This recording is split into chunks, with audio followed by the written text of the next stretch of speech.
Welcome to this video, where we bring you the latest news on Ukraine and its ongoing conflict with Russia.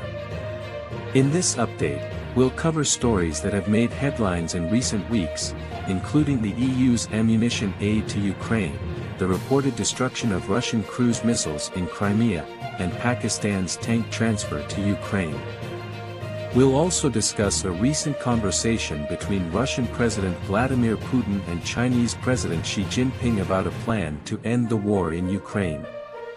The European Union, EU, has agreed to supply Ukraine with at least 1 million artillery shells over the next year, worth a total of €2 billion. The plan was agreed upon by foreign and defense ministers from 17 EU countries and Norway in Brussels on Monday. Ukraine had requested 350,000 shells a month to combat advancing Russian troops and launch a counteroffensive this year. The EU is hoping that a joint order for 155mm shells will incentivize European defense firms to increase their output, with the hope that contracts can be signed by the start of September. The deal means each country will have to share details of their ammunition stockpiles, something normally kept secret. This comes as Russia grows concerned about a Ukrainian counteroffensive near Bakhmut or in southern Ukraine, while its own New Year offensive may be nearing culmination, according to a report from think tank Institute for the Study of War. Separately, the U.S. is authorizing another $350 million in military aid for Ukraine, which includes ammunition for HIMARS missile launchers, 155mm shells, and howitzer cannon. News 1.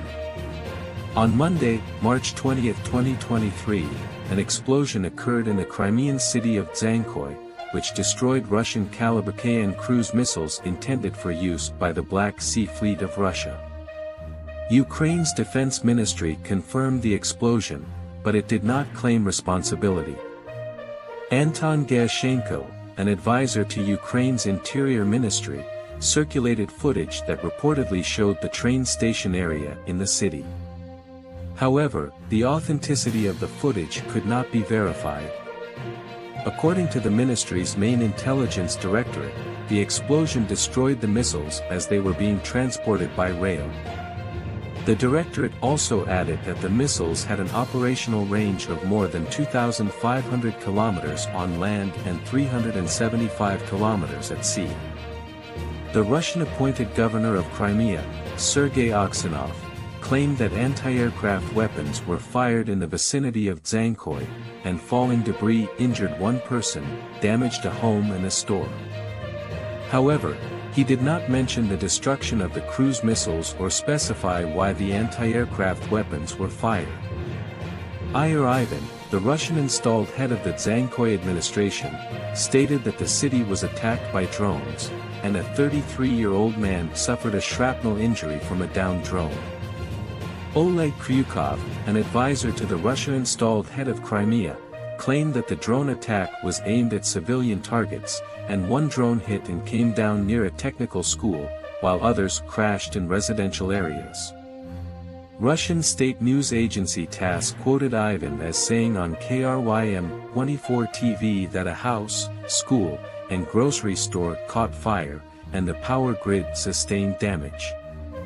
While Ukraine did not claim responsibility for the attack, it has shown in the past that it can strike long-distance targets in Crimea, which Russia annexed in 2014. Last year, in October, Russia's Black Sea flagship vessel, the Admiral Makarov, was damaged in a drone attack in the Crimean port of Sevastopol. The attack on the vessel was examined through video footage. Ukraine is also believed to have struck the bridge connecting the peninsula with Russia, the Sakei Aerodrome, and the naval headquarters building in Sevastopol. Ukrainian President Volodymyr Zelensky has previously vowed to liberate Crimea, together with all of occupied southern and eastern Ukraine. News number 3. Pakistan has reportedly agreed to supply 44 T-80UD main battle tanks, MBTs, to Ukraine, in exchange for financial assistance from the West to fortify Ukraine's defense against Russian aggression. The T-80UD is an improved version of the Soviet-made T-80 tanks, and Pakistan has a total of 2,467 MBTs in its armed forces. Pakistan and Ukraine have close military and industrial ties, with the latter having concluded arms contracts worth almost $1.6 billion with Pakistan between 1991 and 2020. The two countries have also agreed to optimize military ties in defense production, training, counterterrorism activities, and intelligence domains. Defense shipments from Karachi to Ukraine are being routed via ports in Poland and Germany. Some of the shipments were based on a memorandum of understanding between Pakistan and the UK's Defence Ministry, which recently signed a pact with Pakistan Ordnance Factories, following which an ammunition consignment of 162 containers was shipped from the Karachi port to Ukraine via Germany in February. News number 4 on March 21, 2023, Ukraine reported that multiple caliber cruise missiles, destined for the Russian Black Sea Fleet, were destroyed by an explosion while they were being transported by rail in Zankoy city in the north of temporarily occupied Crimea. It is unclear who is responsible for the blast, but Ukraine has welcomed the outcome. Ukrainian media reported the sound of drone engines before the explosion. Russian officials did not confirm that missiles were destroyed in the attack. Caliber cruise missiles have been used frequently in Russian attacks on Ukraine. The reported destruction of the shipment of cruise missiles in Crimea follows Russian President Vladimir Putin's unannounced tour to the peninsula to mark the 9th anniversary of its annexation from Ukraine. The ICC also issued an arrest warrant for Putin on suspicion of war crimes for illegally deporting hundreds of children from Ukraine.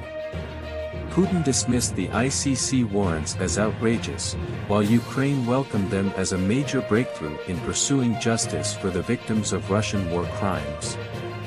News number 4 Chinese President Xi Jinping and Russian President Vladimir Putin are meeting in Moscow, where they are expected to discuss Xi's plan to end the war in Ukraine.